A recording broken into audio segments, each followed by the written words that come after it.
کسی ایک پر جھوٹ باندھنے، کسی اور پر جھوٹ باندھنے کے برابر نہیں ہے۔ اب 5ویں حدیث میں امام مسلم کہتے ہیں کہ مغیرہ بن شعبہ سے جو روایت ہے حدثنی علی بن حجر السعدی، وہاں حدیث تو پوری وہی ہے، لیکن ولم یذکر ان کاذبا علی لیس کاذبا علی احد، یہ لفظ نہیں ہے اس روایت میں، لفظ نہیں ہے۔ دوسری روایت، پچھلی جو روایت ہے یہ والا، اس میں یہ لفظ ہیں، لیکن اس میں اگلی روایت میں یہ لفظ نہیں، یعنی اتنی وہ احتیاط کرتے تھے۔ تو ایک ہی لفظ ہے، یہ سمجھو کہ ایک ہی حدیث ہے، اس کو 5 طریقوں سے امام مسلم لائے ہیں۔ اس کا فائدہ یہ ہو جاتا ہے کہ آپ کو ساری حدیث جگہ ایک ہی جگہ مل جاتی ہیں۔ تو کیا مفہوم نکلا؟ مفہوم یہ نکلا کہ آپ علیہ السلام کے بارے میں جب ہم بات کریں گے تو ہمیں غور کرنا چاہیے کہ کیا یہ حدیث ہے کہ نہیں، اور یہ امام مسلم نے دعوت دی ہے کہ عوام بھی سوچے کہ اسی طرح دھڑا دھڑ یہ نہ کہے کہ بھئی حضور نے فرمایا، یا اپنی بات کو منوانے کے لیے نبی علیہ السلام نے فرمایا، ایسا نہیں، کیا حدیث ہے کہ نہیں، ٹھیک ہے۔ جیسے اکثر وہ ابھی رمضان میں وہ حدیث لوگوں نے بڑی شیئر کی کہ بھائی رمضان حدیث پاک نبی علیہ السلام فرماتے ہیں جس کی نمازیں رہ گئی ہیں تو رمضان کی آخری جو جمعے کو 4 رکعتیں پڑھے اور جو ہے وہ تو ساری قضائیں اس کی وہ ہو جائیں گی، ٹھیک ہے۔ اچھا ایک اور روایت میرے علم میں نہیں، میں آپ سے پوچھوں گا۔ جی جاوید صاحب کچھ کہنا چاہ رہے ہیں، آپ کا مائک میوٹ ہے۔ جی السلام علیکم حضرت۔ جی وعلیکم السلام۔ جی حضرت یہ حدیث متواتر کے درجے پہ پہنچتی ہے حضرت، جی ماشاء جس نے میرے اللہ، پہ جانب ہاں امام جلال الدین سیوطی رحمۃ اللہ کتاب لکھی ہے ایک متواتر، ٹھیک ہے نا، جی حدیث سے مطابق ہے۔ ہاں ماشاء اللہ، چل بہت اچھا ہے، آپ نے اس طرف توجہ دلائی۔ اچھا ایک روایت ہے، میں نے ایک امام صاحب سے بھی سنی، خطیب تھے مسجد کے، مجھے وہ روایت نہیں ملی، انہوں نے یہ روایت بیان کی اور آپ نے بھی شاید سنی ہو، اگر آپ نے کسی کتاب میں پڑھی ہے تو میری تصحیح کر دیں، کہ جو میں نے حدیث سنی ہے وہ میں آپ کو بتا دیتا ہوں۔ تو خطیب صاحب نے، جو امام صاحب تھے مسجد کے، انہوں نے یہ روایت پیش کی کہ نبی علیہ السلام فرماتے ہیں کہ میں مسجد میں ہوتا اور عشاء کی نماز میں پڑھا رہا ہوتا اور پیچھے سے میری ماں مجھے آواز دیتی، میری چاہت ہے کہ کاش ایسا ہوتا، میری ماں زندہ ہوتی، میری ماں مجھے آواز دیتی تو میں نماز چھوڑ کے امی کی بات سنتا۔ وہ بیسیکلی ماں کی فضیلت کے بارے میں وہ بات کر رہے تھے، بیچ میں انہوں نے یہ روایت، تو میں نے ان سے کہا کہ یار میں نے یہ کہیں پڑھی نہیں، اگر آپ نے کہیں پڑھی ہے تو مجھے ضرور بتائیں۔ جو میں نے کتاب میں پڑھی ہے، مسلم میں، بخاری میں، وہ یہ روایت ہے، آپ علیہ السلام فرماتے ہیں کہ میں قرات کو لمبا کرنا چاہتا ہوں، لیکن پیچھے سے، چونکہ اس وقت صحابیات بھی نماز پڑھتی تھی، پیچھے آپ علیہ السلام سے دین سیکھتی تھی، تو ان کے ساتھ بچے بھی آتے تھے، تو آپ علیہ السلام فرماتے ہیں کہ میں نماز میں قرات کو لمبا کرنا چاہتا ہوں، لیکن بچے کے رونے کی وجہ سے پھر میں نماز کو مختصر کر دیتا ہوں، کیونکہ بچے کا رونا ماں کو تکلیف دے گا نا، ماں جو پیچھے نماز میں کھڑی ہے تو ماں کا ذہن ادھر جائے گا، تو اس لیے میں نماز کو مختصر کر دیتا ہوں۔ یہ میں نے حدیث پڑھی ہے، تو وہ حدیث جو ماں سے متعلق ہے کہ میری ماں ہوتی اور میں نماز پڑھا رہا ہوتا ہوں، وہ مجھے بلاتی تو میں نماز چھوڑ کے اپنی ماں کے پاس چلا جاتا یا ان کی بات سنتا، تو یہ آپ میں سے کسی نے سنی ہے اس طرح؟ یہ نا سنی تو ہے، لیکن یہ میرا خیال اس کی میں ڈیٹیل میں میرے ویڈیو کلپ پڑا ہوا ہے مجھے، وہ میں انشاءاللہ آپ کو ان باکس چلے کروں گا۔ دکھا جی جاوید صاحب، جی جاوید علی۔ جی السلام علیکم جی ورحمۃ اللہ حضرت، یہ موضوع روایت ہے، یہ موضوعات میں ہاں امام یہ، سیوطی نے اس کو موضوع ہاں یہ بعض اچھا لوگ کہتے دیکھیں نا، ہیں شعب الایمان میں ہے حدیث، اچھا شعب الایمان میں یہ حدیث ہے شعب موضوع، یہ، الایمان میں غالباً میں ہاں یہ موضوع روایت ہے، ہاں یہ ٹھیک ٹھیک سند بغیر سند کی روایت ہے، شعب الایمان میں اس کو موضوعات میں ہی ہے۔ ٹھیک ہو گیا جی۔ ڈاکٹر صاحب السلام علیکم۔ ڈاکٹر صاحب السلام علیکم۔ جی ہاں صحیح، وعلیکم، ہم نے بھی سنی ہوئی ہے یہ حدیث، یہ بہرحال اس کے اوپر وہ ایسا کوئی ہے نہیں، کہیں پڑھنے میں نہیں آئی، ابھی ہاں آپ نے ہاں پوائنٹ آؤٹ کیا اس کو، ہاں تو دیکھیں اس کو اگر پھر موضوع روایت آبزرویشن میں ہے نا، تھا۔ موضوع کا بنا ہے من گھڑت، اپنے کسی نے اپنی طرف سے یہ ڈال دی ہے، اس لیے اس طرح کی روایت۔ میں ایک جگہ گیا تو میرے بھائی نے ایک جو تھا، مطلب ایک فیکٹری کے مالک تھے، انہوں نے کہا جی وضو کا ذکر تو سورہ ملک میں ہے۔ میں حیران ہو گیا، تو کہتے وہ وضو کا ذکر تو نبی علیہ السلام کی حدیث ہے، وہ سورہ ملک میں ہے۔ میں نے کہا سورہ ملک میں تو وضو کا نام ہی نہیں ہے، ٹھیک ہے جی، وضو کا ذکر تو سورہ مائدہ میں ہے۔ تو اس لیے بتانے کا مقصد یہ کہ ہمیں احتیاط کرنی ہے نبی علیہ السلام کے، کیونکہ اتنا بڑا جو ہے نا، وہ کچھ لوگ بات میں وزن ڈالنے کے لیے حضور نے فرمایا، کیسے حضور نے فرمایا؟ آپ کو نے پڑھا یا سنا؟ ٹھیک ہے، تو وہ کر سر اس پہ مفتی صاحب، اس پہ ایک ہمارے مطلب میرے علاقے کے ہیں وہ اہل سنت کے عالم ہیں، وہ اس پہ کام کر رہے ہیں کہ جو ویڈیوز کی شکل میں نا وہ چھانٹی کر رہے ہیں جو بہت ساری روایات ہیں نا میں نے وہی بات کی، میں وہ آپ کو جو تھا نا لنک دوں گا، وہ انہوں نے یہی بیسکلی اس کو موضوع تھا، بہت ساری وہ اسی پہ کام کر رہے تھے کہ جو وہ جی جیسے وہ ہے نا کہ ایک عورت 4 شور کو جنت لے کے جائے گی 4 کے 5 مردوں ہاں کو، اس طرح اس کو ہاں۔ بھی انہوں نے پکڑا تھا، گریپ کی تھی، پھر وہ اس طرح کا مطلب اچھا ہے نا مجھے یہ کل ایک کوئی بھائی نے کہا کہ بھئی حدیث ہے ایک، تو اس میں یہ ہے کہ جو دولہے والے جاتے ہیں نا دولہا کی طرف، یعنی دولہے والے جاتے ہیں نا ادھر جہاں شادی ہوتی ہے، دلہن کے گھر جاتے ہیں، تو حدیث ہے کہ یہ کھانا حرام ہے۔ میں نے کہا یار آپ نے کہاں سے بیان کر دیا کہ دولہے والے، جب ہمارے معاشرے میں ایسا ہوتا ہے نا جب شادی بیاہ ہوتی ہے تو دولہا ظاہر ہے کراچی سے آ رہا ہے، وہ فیصل آباد میں، تو ہم لوگ جو دلہن والے ہیں ہمارے دوست احباب اس کو کھانا کھلاتے ہیں، تو کہتے ہیں یہ حرام ہے۔ میں نے کہا ایسا نہیں ہے، وہ ظاہر مہمان آئے ہیں تو مہمان آئے ہیں، کچھ کھانا وہ کھلانا نکاح ہے۔ پڑھانا ہوتا ہے، اس کے پیچھے نماز بھی پڑھنا حرام ہو جائے گی پھر۔ ہاں ہاں، تو اس طرح جو ہے نا احتیاط کرنی۔ اچھا یہ اس باب میں امام مسلم نے کیا بتایا کہ بھئی آپ نے احتیاط کرنی ہے، نبی علیہ السلام کے فرمان سے مطابق آپ نے کیا کرنی ہے، احتیاط کرنی ہے، ٹھیک ہے۔ اگلا باب النہی عن الحدیث بکل ما سمع، ہر سنی بات کو آگے نہیں پہنچانا۔ یہ میں نے پچھلے دنوں بھی حدیث بیان کی تھی کہ آپ نے ایک تو حدیث کو پر احتیاط، دوسرا ہر بات کو جو ہے نا آگے، حدیث کا معنی ہوتا ہے بات، یہ آپ یاد رکھیے گا، حدیث کا معنی ہے فرمان نبی علیہ السلام۔ اچھا حدیث کا معنی لغوی معنی ہے بات، گفتگو، ٹھیک ہے۔ تو اس کو اصطلاحی معنی میں جب ہم کہتے ہیں پھر اس میں یہ ہوتا ہے کہ نبی علیہ السلام کا فرمان۔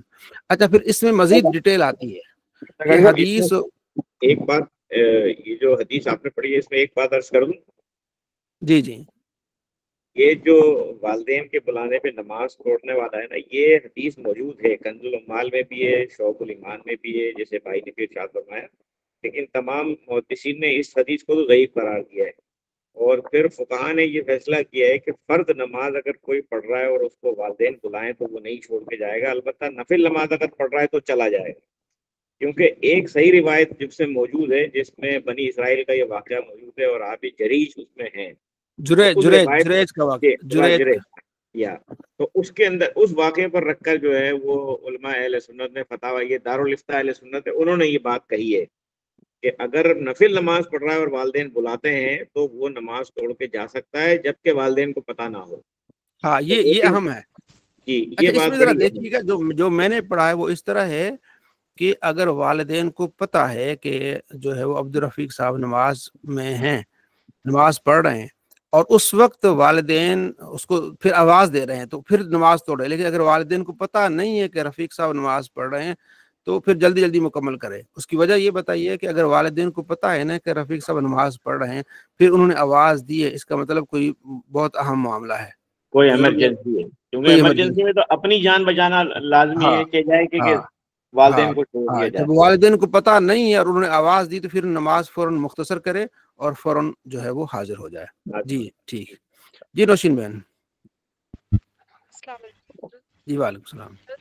سوال ہے جو 2-3 دن سے میرے ذہن میں بھی اور پریکٹس میں بھی ہے کہ اس سے جیسے ابھی فرض نماز کے لیے ہم نے اللہ اکبر کہا، جی اور کسی کو ہم نے کام کے لیے بھیجا ہے باہر، یا پتہ ہے کہ یہ تھوڑا ہائپر انسان ہے جو کال کر رہا ہے، تو اب کیا کرنا چاہیے؟ مطلب یہ سمجھ آتی ہے کہ اس کو غصہ بھی بہت چڑھتا ہے اور کام بھی ایک ہمارے کام سے وہ گیا ہے، تو اس صورتحال میں ابھی 4 فرض پڑھنے میں تو ایٹ لیسٹ 4 منٹ لگیں گے، تو جی کیا جی کرنا چاہیے اس صورت میں؟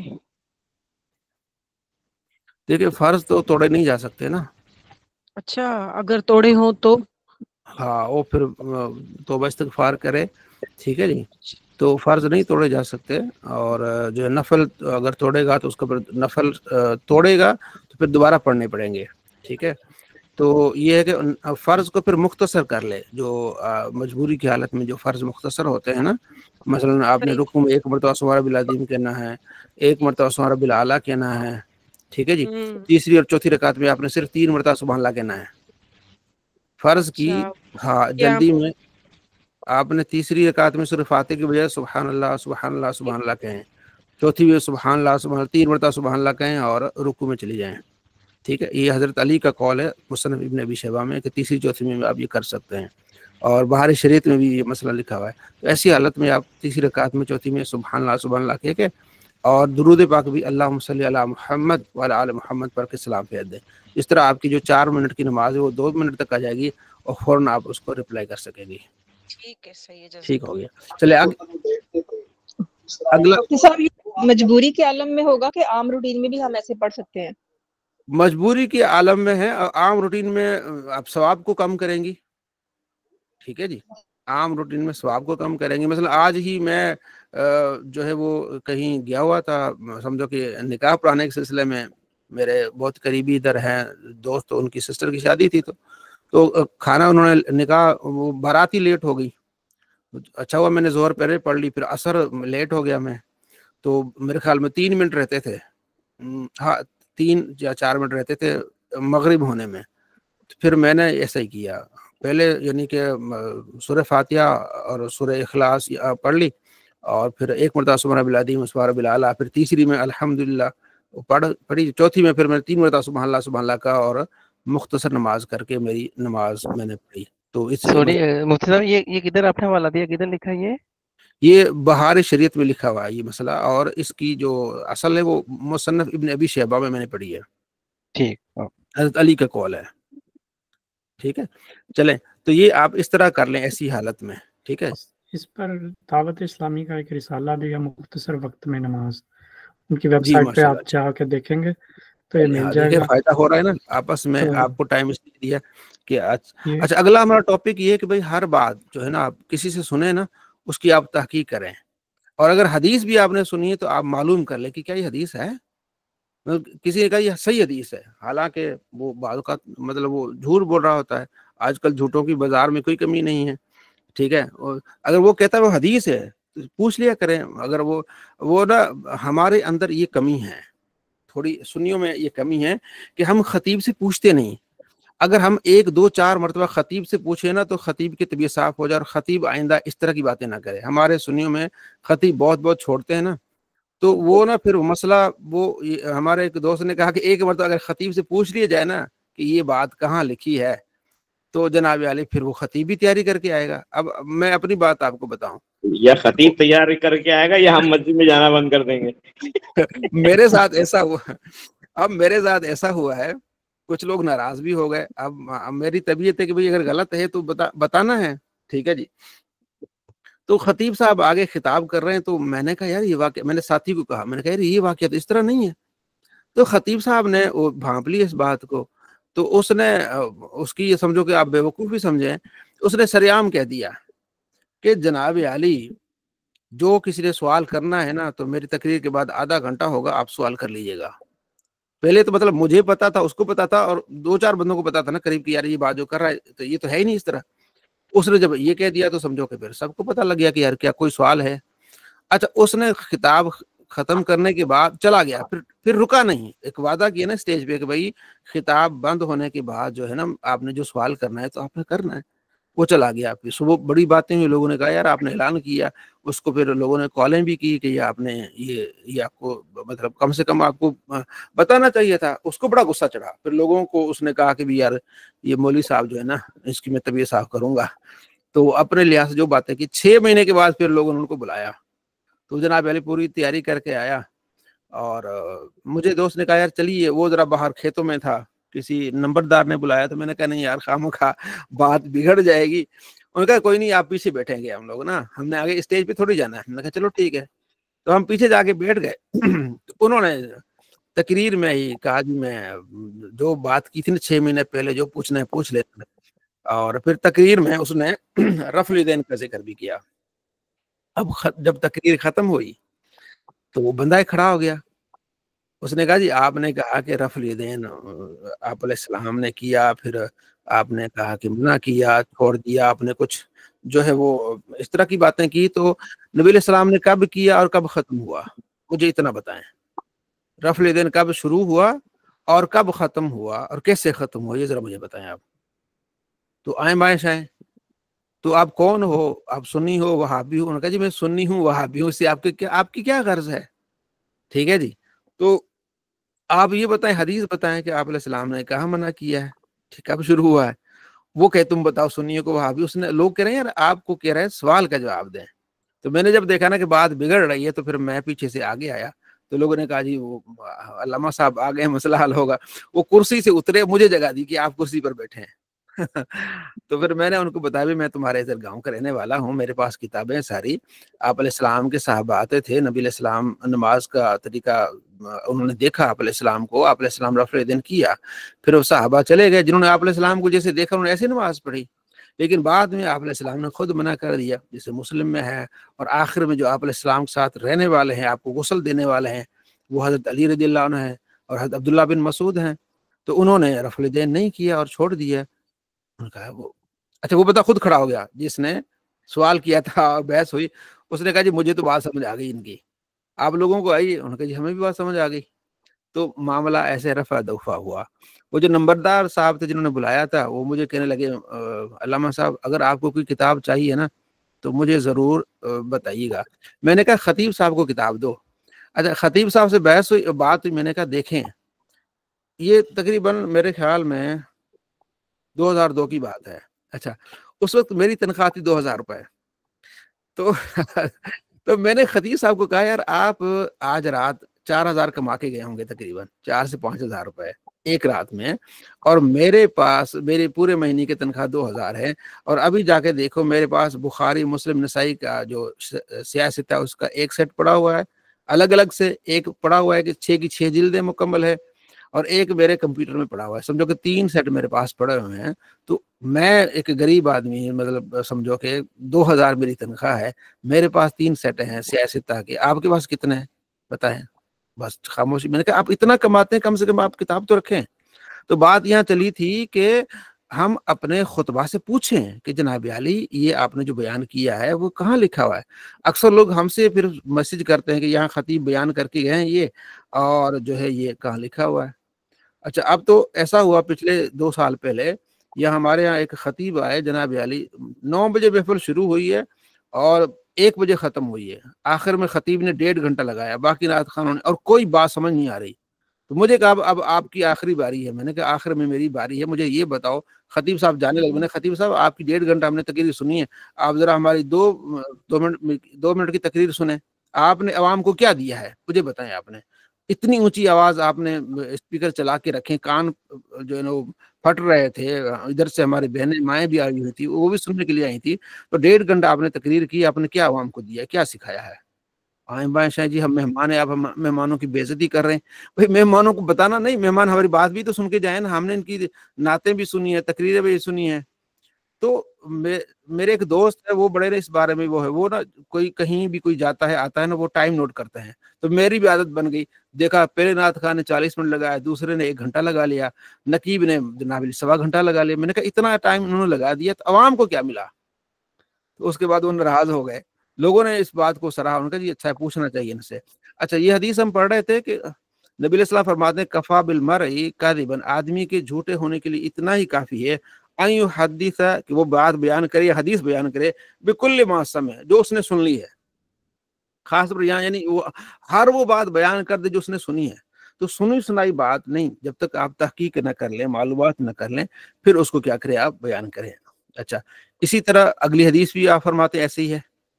اور پھر اگلی حدیث میں بے حسب المرء، آدمی کے لیے کافی ہے، من الکاذب، جھوٹ سے، ان یحدث بکل ما سمع، ہر وہ بات بیان کرے جو اس نے سن لی ہے. تو یعنی جو آپ نے کسی سے بھی سنی ہے بات، تو آپ نے اس کی تحقیق کرنی ہے. کسی دوست کے لیے، کسی احباب کے لیے بہت اہم ہے.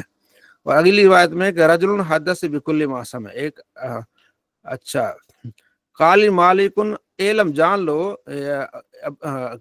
کہتے ہیں ابن وہب کہتے ہیں کہ مجھے مالک نے کہا کہ جان لو کہ لیس یسلم رجل حدث بکل ما سمع ولا یکن اماما، کہ جو بھی اسلام لاتا ہے وہ ہر بات سنی سنائی آگے نہیں پہنچاتا، اور کوئی بھی امام اس وقت نہیں بنتا جب تک وہ بات کی تحقیق نہ کرے، اور وہ ہر بات جو سنی ہوتی وہ بیان نہیں کرتا. ٹھیک ہے، وہ امام ایسے نہیں، اگر کو ہر بات سنی ہوئی آگے پہنچائے گا تو وہ امام نہیں بنے. اگر امام کے لیے، پیشوا کے لیے کیا ہے کہ وہ تحقیق کرے، بات کو غور کرے، دیکھے کہ یہ کس نے. اگلی روایت بھی اسی طرح ہے. ٹھیک ہے، اور اگے لا یکن الرجل اماما، آدمی امام نہیں بن سکتا، یقتدا بھی، ٹھیک ہے، کہ لوگ اس کی اقتدا کرے، حتی یمسک عن بعد ما سمع، یہاں تک کہ اس کی تحقیق کرے جو اس نے سنا ہے لوگوں سے. تو یہ ہم سب کے لیے ہے کہ ہم اکثر جو ہے نا، میں ایک بات کرتا ہوں اپنے دوستوں سے، جب شادی ہوتی ہے نا، میں کہتا ہوں اب آپ نے جو ہے نا ماں کی بات سننی ہے اس کان سے، اور اس کان سے آپ نے نکال لینی ہے، بیوی کی بات سننی اس کان سے اور اس کان سے آپ نے نکال لینی ہے، پھر آپ رہیں گے امن میں۔ تو شادی کے بعد ماں کا جو ہے نا وہ بھی رویہ بدل جاتا ہے، اور ماں بھی کچھ مسالے لگا کے اپنے بیٹے کو جو ہے وہ گرم کرتی ہے، تاکہ یہ بیوی پر کیا کرے، روب ڈالے۔ اور بعض اوقات بیوی جو ہے وہ تھوڑا سی چالاکی کر جاتی ہے کہ ہم ماں کی بات نہ سنیں، اس لیے دونوں کی تحقیق کرو، فوراً ریئیکشن نہ دو۔ جب شادی ہوتی دوست آتے ہیں ملنے کے لیے تو یہ انہیں میں ضرور بتاتا ہوں کہ ماں بھی عورت ہے، بہت بڑا ادب ہے، لیکن یہ کیونکہ آپ نے 26 سال جو ہے نا آپ نے کیا ہے، آپ نے 26 سال ماں کو دیا ہے، ماں کی عادت بن گئی ہے کہ میرا بیٹا باہر سے آتا ہے تو ہر چیز مجھے دیتا ہے۔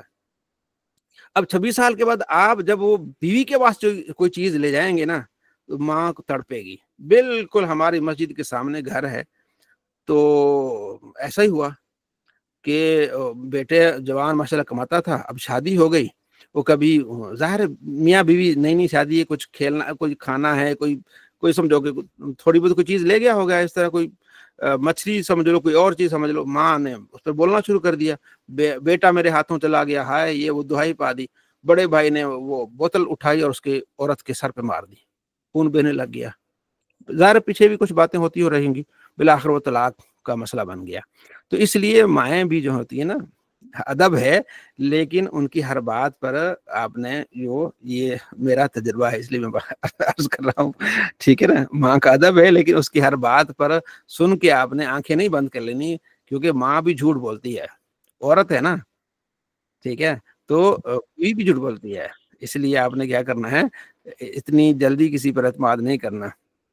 خیر، تو آگے یہ حکم ہے کہ ہر سنی بات کو آپ نے اس طرح نہیں کرنا، ٹھیک ہے جی۔